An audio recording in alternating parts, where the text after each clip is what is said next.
Welcome back to Collecting Vintage Slabs. This is volume 2 of this two-part series, and this is where it starts to kind of get interesting. If you are coming to this channel from the first video, I'd like to thank you for being part of this second video as well. If you are watching this one for the first time and you haven't watched video number 1, you might want to go back and watch that one first. And regardless where you're coming from, my name is White Cross, and I'll be your guide on this journey. If you're one of my returning subscribers, thank you guys as always for being here. If you are a new visitor to this corner of the internet, I hope you'll consider subscribing to the channel as well. In the last video, we began with a couple of definitions, terms that we could fold back into the subject of this video. The subject of this video is the collectability of vintage slabs, why they matter, why you would want to dip your toes into this kind of murky water. And some of those definitions were things like slab. That's, of course, the plastic holder that you see here. We also talked about the idea of the Crackout game.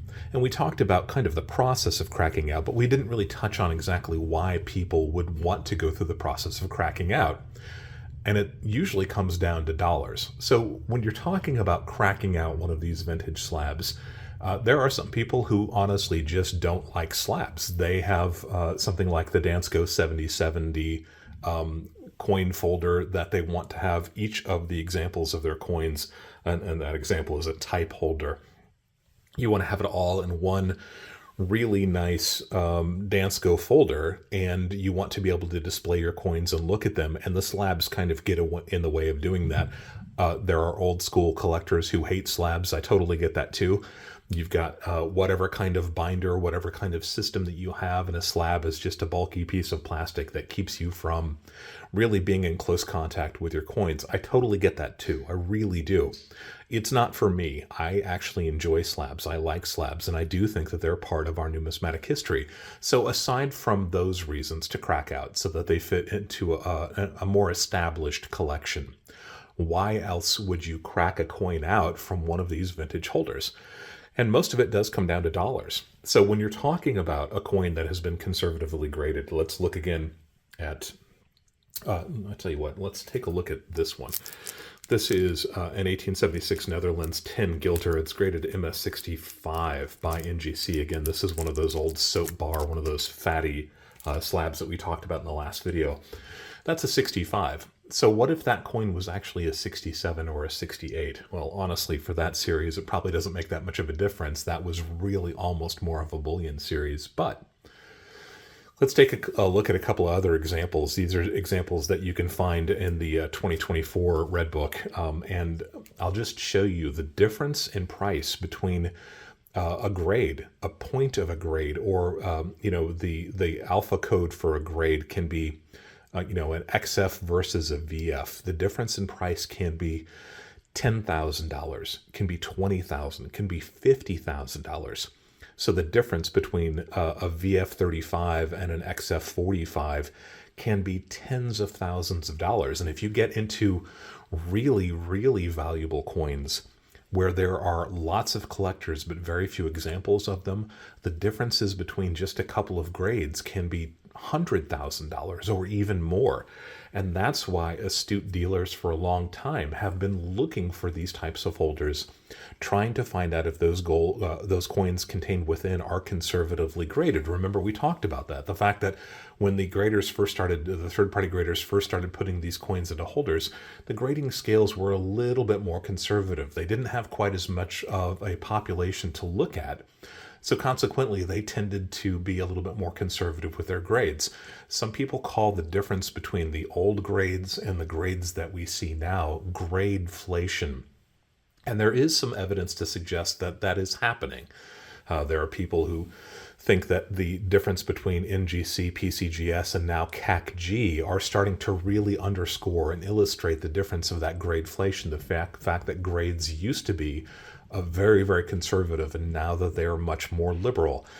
I kind of have to err on the side of caution and say I understand the argument, but it's not necessarily something that I agree with. I do think that a lot of it simply had to do with the fact that when these third-party graders first started encapsulating these coins, they just didn't have a big enough population to really go off of. They didn't really know how many existing examples were still out there. They didn't really know for sure what the most pristine examples could look like.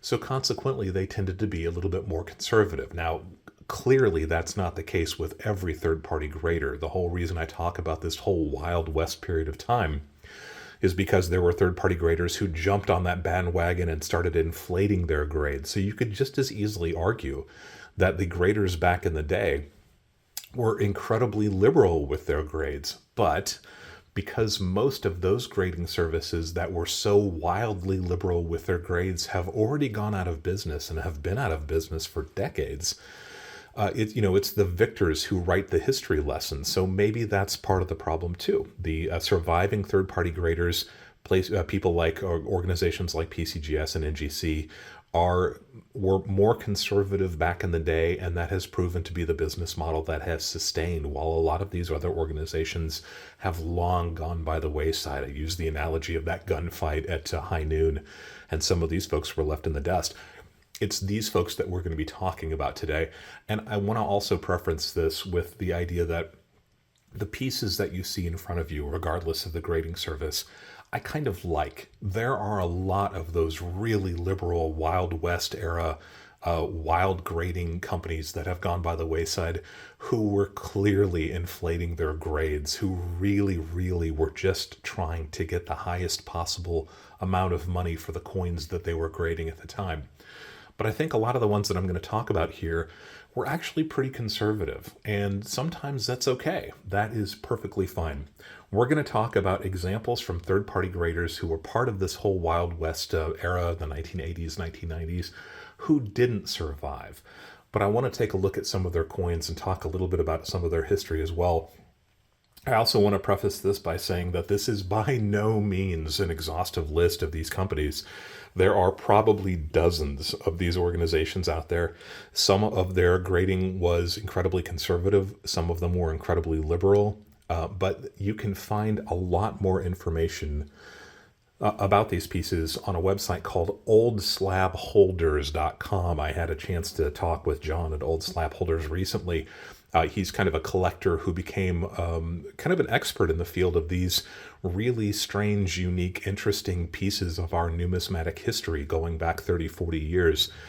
His website does actually sell some pieces, but it's my understanding that he's kind of morphing that into almost an online library. He's probably not going to be using it as a sales site anymore. It's really just going to be talking about the history of some of these organizations.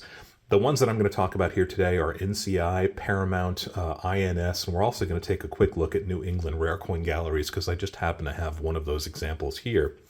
But the other organizations that probably bear at least consideration if you come across of them, take a look at Blanchard. I like Blanchard's pieces. Hallmark pieces, if that sounds familiar, Hallmark was actually started by a man named Q. David Bowers, right? We know Q. David Bowers. We know that he's an expert in the field. I kind of like those Hallmark pieces too. Take a look at CompuGrade. Don't make the assumption that CompuGrade and AccuGrade are the same thing. I'm not going to say a word about AccuGrade. CompuGrade pieces, a little bit more interesting. They were kind of the first organization that was going to use computers to grade coins. It didn't turn out to work like they wanted it to, so they didn't last very long. But if you come across a CompuGrade slab, you might want to pick it up. Those are pretty scarce. So let's jump into it again. Examples of some maybe not quite top tier organizations that went by the wayside in that period of time. The first one I want to talk about is NCI. And I talked about NCI a little bit in my end of the year gold wrap up also. This was the piece that I had referenced. And the reason I had referenced it is because NCI was really the first privately owned grading company. And you can argue this is, again, a little bit of a gray area, but I did have a chance to speak with Jim Halpern, who went on to found kind of heritage auctions, which you hear me reference often on this website or this YouTube channel. I've bought lots of pieces from Heritage. I'm not getting any compensation for them. I just like that auction platform. Jim Halpern launched the Numismatic Certification Institute going back to 1984, and they were the first privately owned third-party graders. This was their first foray into it. They eventually did make the more common plastic slabs. I don't have an example of that, unfortunately. But like I said, I had a chance to speak with Jim Halpern. We'll hear his name again a little bit later in this video. And you can see, was he conservative? This coin was originally graded MS6363 back in the day. Some of these third-party graders used to grade the obverse and the reverse, the front and the back of the coin. A lot of people think that's still kind of a neat idea. The same coin, after I resubmitted it just a few weeks ago to NGC, came back as 64. So were they conservative? I think you could make the case that they were. I think that they were spot on. I would believe that coin was a 63. I'm glad to see that it's a 64. So maybe they were more conservative, and maybe NGC is a little bit less conservative than they used to be. It's a little bit of a toss-up, hard to see. The next one I want to talk about, unfortunately, I don't have examples of either, and I've had several examples pass through my hands in probably the last 10, 15 years, and I never really thought to keep one, and now I kind of wish that I had. Keep your eyes open for these two. Paramount / Redfield. If you know that name, it's because there was kind of an eccentric millionaire who lived in Reno, Nevada, named LaVere Redfield. He had millions of dollars, and he didn't trust paper money. This would go back to probably the 1940s, 1950s. He died in 1974 in Reno, and his heirs found 407,000 silver dollars stuck behind a fake wall in his basement. Almost 500,000 silver dollars. To say the least, this man did not trust paper money. These pieces were bought by an organization called Anex, who put them in a slab called a Paramount slab. Now, Paramount realized, or Anex realized, the value of these and was selling them at a pretty good clip. And consequently, they put them in their own Paramount holders. So there are kind of two versions of this, but to really have one that is from the Redfield hoard, it needs to say Redfield on it. So don't be confused. They look identical, but you've got to find that Redfield name on it. And those pieces remain very, very collectible. And one of the interesting things about these is this is one of the few early third-party graders. And to call them a grader is maybe a little bit of a misnomer. It's my understanding that they used a red insert, which you see here in this picture. They also had a black insert and a green insert. The black meant that the coin was about an MS60, so uncirculated on that Sheldon scale of 1 to 70. The red meant that it was about a 65. That's a pretty bold statement. I think they were probably overgrading at least a little bit. But if you're lucky enough to have one of the green inserts, that's supposed to represent a coin that is better than 65. I've never seen a green insert in my hands before. They are apparently quite scarce. But what I started to say is that NGC will grade these kind of the same way that they do the GSA dollars. I'll put a picture of those up here so you know what I'm talking about. An unusual turn of events for NGC to actually offer a grade on somebody else's vintage slab. I really, really wish that other organizations will do this. We'll talk a little bit about that and the fact that CAC continues to do this, at least for a short period of time. The next one I want to talk about, by all means, if you can find these Paramount Redfield holders, as long as it's got that Redfield name on it, look at the price. Don't buy something that is overpriced, but if you can get it for a good price, maybe even talk your dealer down a little bit because it's not a legit third-party grader. Those are a neat thing to have. And yes, if I ever come across another one and it's not unreasonably priced, I will pick one of those up and it will become part of my permanent collection. INS is the next one that I wanted to talk about, and that's, again, because I happen to have a pretty nice selection that you see here. I don't want you to be confused with International Numismatic Bureau. They have a very similar name. I've talked before in World of Coin Collecting Volume 5 and 6, where we talk about third-party graders, that a lot of these maybe iffy third-party graders used names, used series of initials, used slabs that looked suspiciously like. The more trusted, the more serious, and the better, if you will, third-party graders like NGC and PCGS.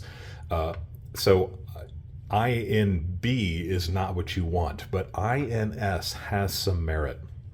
They were established in Washington, D.C. back in 1975, and I got to take a look at one of these. You might have seen one of these in Volume 5 and Volume 6 that I was just talking about of the World of Coin Collecting series, but how cool is that? Is that a neat cert? We would definitely call this a photo cert. Again, Alan Hager, probably of AccuGrade, was really the first person to kind of come up with this idea. A lot of other organizations liked this idea and kind of ran with it. This is a fantastic group. This is what we would call a short set. An 1878S, a 79S, an 80S, an 81S, and an 82S Morgan dollar. All of them proof-like. All of them MS65. How exciting is that? A local dealer had these maybe 3-4 years ago, and I was able to pick them up. And I thought for a long time about maybe selling them. And then in the end, I just decided that I couldn't pass these up. I had to keep these as part of my permanent collection. I do believe these are very conservatively graded. So I started to say, founded in Washington, D.C., 1975. When I get these right, get them out of order. Sorry about that for you people who tend to be really, really conscious about stuff like that. They're still out of order. Founded in Washington, D.C. In 1975 by former members of Anex, believe it or not, when Anex moved to Colorado. And according to some people, and according to some histories, if you're looking at this, INS, the International Numismatic Society, were the first graders. Now, that's a controversial and a very bold statement to say, but there is some evidence that suggests that it is actually accurate, that these were actually the very first people to really start grading. They were out the gate just a few weeks before Anex, and a lot of people think that Anex was first. They used a very, very strict objective grading scale based on wear, so they weren't looking at populations, they weren't looking at histories, they were just looking at wear. And a lot of folks think that they were really kind of a very pure type of grading, and that's one of the reasons why I think these pieces are so conservatively graded. All right, it's driving me crazy. I've got to put them in order.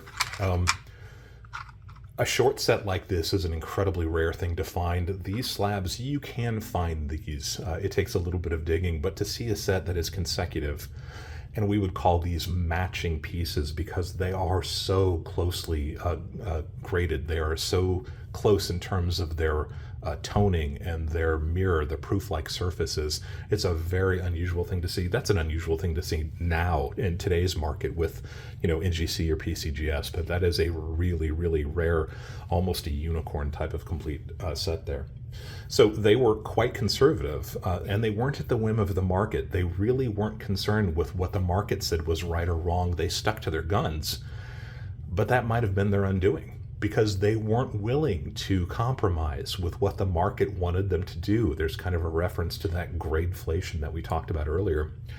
Because of that, they eventually ran out of steam, and these pieces are very difficult to find. Again, in a match set like this, you can find individual pieces here and there, but when you're talking about something that is, this specific, this interesting, and this accurate, it's an unusual thing to see. So very glad I've got these. I was tempted to sell them. I actually had them up for sale, and I just reconsidered and decided that these had to remain part of my permanent collection. The next one, New England Rare Coin Galleries. They were never huge. They did actually put out a slab, I think, but I like this piece because this is what I would call a proto-slab. This is when we were still the numismatic community was still kind of trying to decide what a slab was going to look like, ultimately what it meant, what attributes it should have. You shouldn't be able to take the coin out, right? We'd seen what happens when that happens. You can switch the coin with a worse quality coin. You can accidentally drop the coin on the ground and you still had evidence, a photo cert or something like that, that said it was the grade that it was no longer. So how is this for interesting? New England Rare Coin Galleries goes back to the early 1970s. This is a French 20 franc piece. This is actually Napoleonic 1811, so this is a pretty old coin.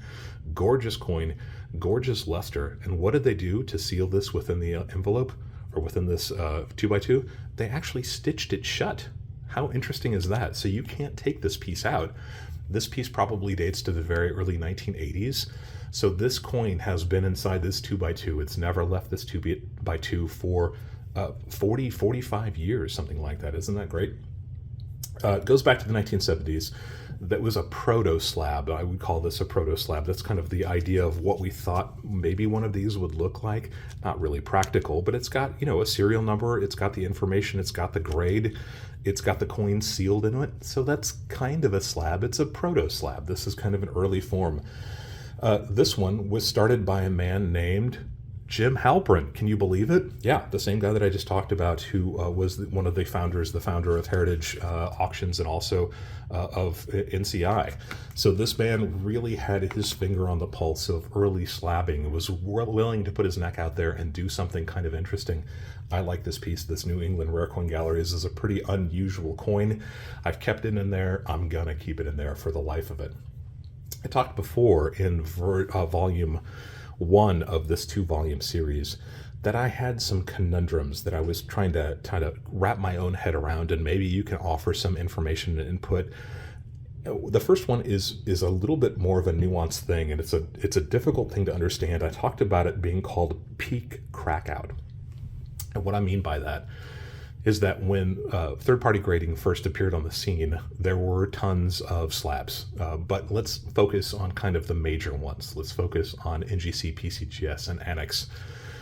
And over the years, because of the conservative early grading, a lot of the coins that had been in these older holders were cracked out. Obviously, if you had the opportunity again to buy a coin that is conservatively graded as an MS65, and here's that example that I showed just briefly. This is a Type 1 Buffalo, 1913.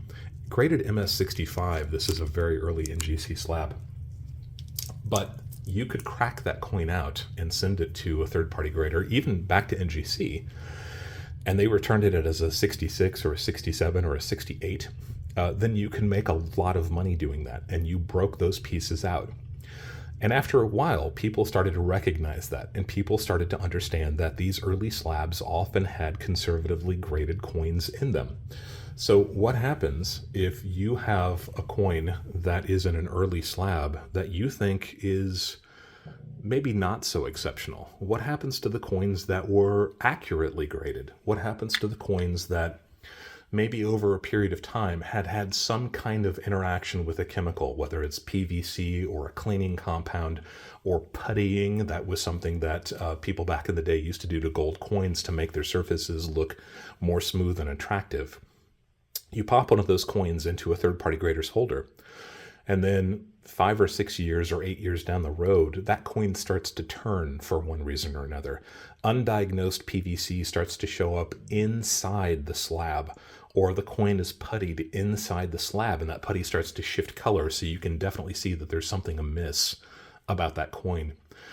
What happens if that coin is in an old-fashioned holder? Then that coin gets passed around, because there are some people out there who think that these old slabs always mean that the coin is conservatively graded. They think that they're getting a steal by buying this coin. So it's just a hypothesis that's been in my mind for the last probably 8 or 10 years, that the number of good coins, in almost kind of a Gresham's Law kind of way, the good coins in these old slabs have been broken out, right? It stands to reason, especially those coins that are super valuable, when 1 or 2 or 3 grades difference can make tens or hundreds of thousands of dollars in difference in the value. It stands to reason that those good coins have been broken out. Not all of them, maybe. There's still probably some survivors.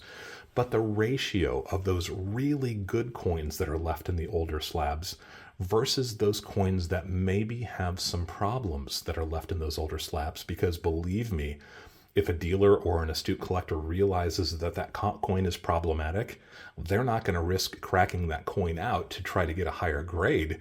They're going to keep it in that older slab, because there's a segment of the coin collecting population who thinks that these older slabs are automatically more valuable. So you see where I'm going with this. The number of those good pieces is rapidly decreasing. The number of those pieces that weren't great in the first place, or maybe were average in the first place, or maybe were problematic, are now making up a higher percentage of the existing slabs that are still out there, those old-fashioned slabs from these high-end third-party graders. And that's a problem. That's a problem for somebody like me who likes these old slabs. I want some of my better coins to be in these old slabs. I hunt for them and I look for them. So what's the solution? Well, the solution, for at least a period of time, was a company called Coin Acceptance Corporation. If that sounds familiar, it's because you can actually see two of their small stickers here. And I know that if you saw the 1913 Type 1, you noticed that gold sticker there. Yeah, that coin is hot. Trust me, I will be covering that in another video sometime in the future. These little stickers are from Coin Acceptance Corporation. This is a company that was started by John Albanese, and the idea, who actually started NGC, he was one of the people that founded NGC. The idea was that they would take a look at coins, only those graded by PCGS and NGC, and if those coins that had already been previously graded met their rigorous standards, then they would apply a green sticker to it, meaning that they agreed that that coin was solid for the grade. We talk about coins being A, B, and C quality within a grade. Only those that were A quality would get the green sticker, but if a coin were exceptional, and this is one of those examples where you can really see how conservative those older graders were back in the day. If a coin is exceptional for the grade, they would apply a gold sticker to it. That gold sticker represents that even at the next higher grade up from the sticker, from the grade that's given on the slab, and again in this case that's a 65, and the next higher grade up, that coin would still receive a green sticker. And there is really, it's kind of a gray area, but there are some people who insist that those gold beans, that's what we call them lovingly in the community, bean, is that not only would it get a green sticker at the next higher grade, but it could actually represent that the coin is not just a 65 in that example, and not just a 66. It may be a 67 or even a 68. There's really no limit. Albanese never really put a limit on just how high he thought that that coin would actually grade, just that it was at least one grade higher, and even in one grade higher, it would still be one of the best coins in that grade. So CAC was really, that's how I refer to Coin Acceptance Corporation, CAC, was really kind of the innovators in this field. There are other people who sticker coins, and I do talk about those in the World of Coin Collecting series and the third-party grading videos. But the nice thing about CAC is that you could keep the coins in these older holders, and with a green or even ideally a gold sticker, you knew that the coin that was contained within was exceptional. It was conservatively graded, and that was awesome. I love that. Again, part of my hardcore collection, my core collection of coins, are pieces in these older slabs, because for all of the reasons that I've talked about, I love the history, I love the age of these pieces, I like the fact that you can check the surfaces against the components of the slab to know that they are protected well. There is a rapidly decreasing number of these slabs out there. I love the history of them. I love the fact that this is part of our numismatic history, and I love the fact that it's just, as a collector, I like things that just add a little bit something extra. Again, given the opportunity between two coins that are graded by the same coin company in the same condition, in the same surfaces, and the same grade and date and everything else, mint mark, would you rather have one that was in a brand new slab or one that was in a slab that was 40 years old? If you thought that maybe you'd like to have one in the brand new slab, what if I were to say, how about in the same slab that was 40 years old, but it had also been verified by John Albanese and his graders as being exceptional for the grade? So you see that the way to keep these really, really beautiful coins and to prove that they were the really beautiful coins that were undergraded in those original classic vintage slabs so that they weren't broken out. And you could also verify that you didn't have a dog in one of those old vintage slabs that was just being passed back and forth between dealers and collectors, never really finding a home for the myriad reasons that I talked about. Problems with the surfaces, problems of being undergraded or overgraded, problems with PVC damage or other types of damage that surfaced well after the coin had been placed in the holder. The way you could check for sure that you had an exceptional coin in one of these old holders was to have a CAC sticker on it. And unfortunately, and I know you see where this is going, CAC has decided they're going to stop using stickers at some point in the very near future. CAC has launched their own grading service called CAC-G. And it's my understanding from what we've seen so far that it is quite conservative. I hope they don't go the way of INS. I hope they are very successful. I wish every success for them. But Albanese has already said that it's his plan to stop stickering NGC and PCGS holders. Those are the only holders that they ever stickered in the first place. So they are already moving away from that. Now, originally they said that they would phase that out in about 10 years.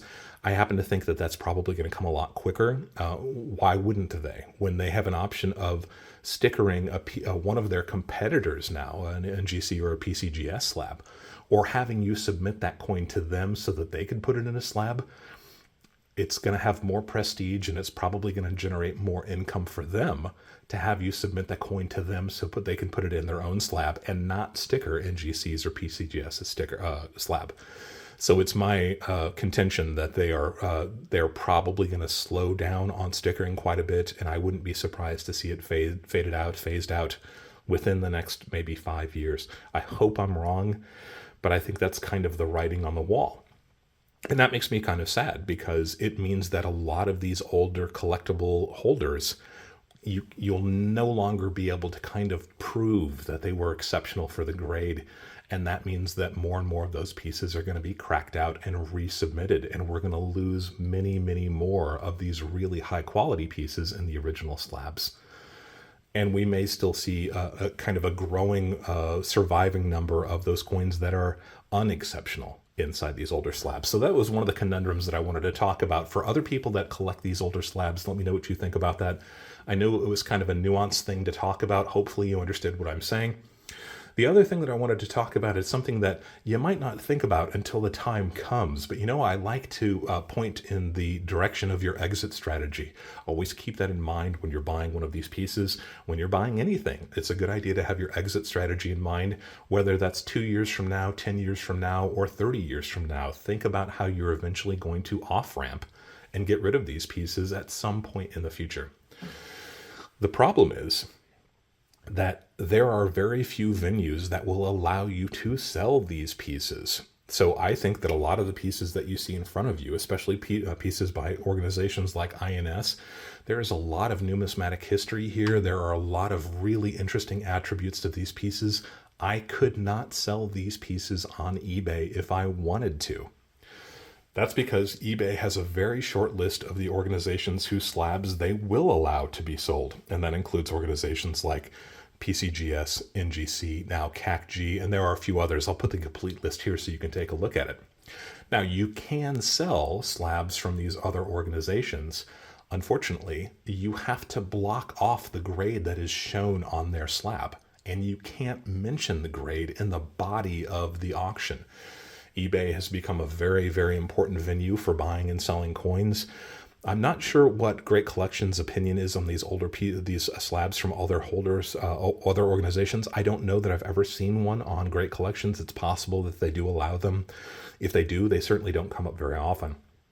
And then there are other organizations like Reddit where you can try to sell these, but I think those are kind of stretching where you should be able to sell these, and I think that's a real shame. So that's the other conundrum with these. While I do love these pieces by INS, and I do have several other pieces that are in these Wild West era slabs that I do feel are exceptional coins for the grade, and I want to keep them in those original slabs because I do feel it's part of our numismatic history, there are very few venues where you can sell these pieces. And when you're trying to sell these pieces, you're almost guaranteed not going to get the money that they are truly worth, and especially the money that I think is represented by these exceptional older holders. And that's a shame. That's one of the reasons I think that John at oldslabholders.com started his website, was because he was probably frustrated with the fact that you had no real venues to try to move these. Now, we've already said that NGC has already shown us the way with those Redfield holders. Right? Those are a third-party holder that was not originally slabbed by them. And they do the same thing, as I said, with the GSA dollars. It's really more of a banner, of a wrap, of a ribbon that they put around these pieces to indicate what they think the true grade is. In the example I show here, you can see that the grade does not match up with the grade that's on the holder. You know what? I'm fine with that. If that would allow these pieces to be sold on a venue like eBay, I think there's some merit in doing that. And I wish the other third-party graders like CAC would take a look at these holders before they phase out sticking completely, or that NGC would open up their market to not everybody, but maybe the top 5 or the top 10 of these classic holders, and just allow them to become part of the marketplace that would allow them to become part of the numismatic history that I really feel that they are. So eBay, NGC, PCGS, Anex, ICG, CAC, and ICCS. That's that Canadian company that we've talked about sometime in the past. And again, you have to cover up those grades. There's an old adage of judge the coin and not the holder. I think that's the case. So I wish these other third-party graders would allow some kind of a cross-pollination, a cross-stickering, and allow them to be sold if you are going to pursue these pieces. Remember, I said this is nuanced, and this is really more of an almost advanced topic. You really need to examine these coins carefully for the reasons I've talked about. Some of these coins had been treated, and that treatment is just showing up now, or it showed up 10 years ago or 15 years ago. PVC can be quite devious, and a lot of the coins that were slabbed back in the early day of third-party graders, and I'm talking about the early 1980s to maybe the early 1990s, PVC did attack them, and you didn't always see it, and we weren't always sure what to look for back in the day. So you do find some of these older slabs that do have coins with that green gunky PVC damage. Be very careful of that. I lost out on a very, very beautiful Walking Liberty $half back in the day in an old PCGS Rattler slab for that very reason. A gorgeous cameo proof. Also, don't assume that these pieces that you find in these older holders are always going to be wonderful coins. Remember that if you do follow that logic that I was talking about with these exceptional coins already having been cracked out in that peak Crackout scenario, the really exceptional pieces for the most part are already gone. The really unexceptional pieces, or those pieces with problems, maybe still remain inside these holders. So don't make the assumption that just because the coin is in one of these older holders that it is truly exceptional. Again, that's one of the reasons that I'm so sad about CAC deciding that they're not going to sticker these pieces, because that was kind of the proof that they were, if anybody had any questions about it. There we go. Collecting Vintage Slabs Volume 2. Some of the organizations that didn't make it out alive from those early Wild West periods. But some of these organizations that really do merit considering if you are interested in these types of pieces. Not every older holder is going to be valuable. There are lots of fly-by-night companies that went by the wayside because their grading was ridiculous. Those aren't the pieces that we're talking about here. We're talking about pieces that actually have some merit and can be a very interesting part of your collection. NCI, Paramount, Redfield, INS, Blanchard, Hallmark, CompuGrade, all of those are interesting pieces. I think they at least bear taking a look at a little bit deeper. And then we talked about how the Crackout game may have damaged the number of surviving population pieces, and also the fact that there is a kind of a limited marketplace. If you want to own these, they can be difficult to get rid of at some point in the future. If you have any comments about these, especially for you guys who do collect these older holders, I'd love to hear your comments. Let me know your thoughts about them. There is a possibility that this will become a very interesting growing part of the numismatic community. We call coins that don't do well but probably should, we sometimes call those sleepers. I do feel like these are kind of sleepers, and the fewer and fewer of them that exist because of attrition over time, maybe there will be more interest, and maybe some of these pieces will actually become coveted pieces of other people's collections like they are for mine. If you have suggestions of any other videos you'd like to see me make, as always, go ahead and leave a comment down below. If you're asking these questions, there's a good possibility that somebody else has the same question. Maybe we can answer everybody's question all at once. That would be a help to this community. And as far as this community goes, if you haven't subscribed and you haven't liked this video, go ahead and subscribe and like. It does make a difference, and I genuinely appreciate everybody who subscribes to the channel. And as always, thank you for allowing me to be a part of your journey as you go deeper into the world of coins and physical precious metals.